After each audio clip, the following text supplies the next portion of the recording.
Brussels since the 58, when we had the World Exhibition after World War. We were one of the first cities in Europe to have that.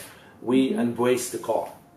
Brussels became, from that period on, with the construction of the tunnels, the constructions of the highways around Brussels, we became kind of a very car-orientated city. That explains why today in the city we have lots of cars. This government, and especially me, we are trying to change that paradigm of a car-orientated city towards a people-orientated city. I think the first major symbolic but very important decision from an urbanistic point of view was the demolition of the flyover in Reyers. It was in a bad condition. The former government, they decided to renovate it completely. When I came in office, immediately 1 month of being in office, I discovered it was bad condition. That was going to cost us a lot of more money than initially budgeted. And then I say, hold on, we are going to suspend the demolition. Let's have a look. Can't we demolish it completely and replace it by an urban boulevard? And then we took the decision and we did it. But symbolically, it was so important. It was the very first time that this city region said enough to the cars.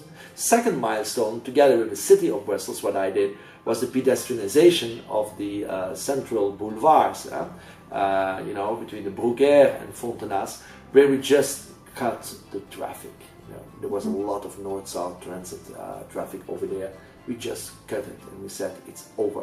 And people took the place over. Of course, it's not very well today. It has to be redesigned. This year the redesign will start, so it will get much better. And it's also important for economic life, because it will give opportunities for new restaurants to come, for new business to come. And the third one, I think, is what I already told, was a decision that we were going to build 80 kilometers of separated bike lanes. We have been talking with Infrabel, and they really want to join us with that, to get alongside the railways to get bike lanes and to make a kind of express bike lanes through the city next to the railway, because then you can run through the city pretty fast.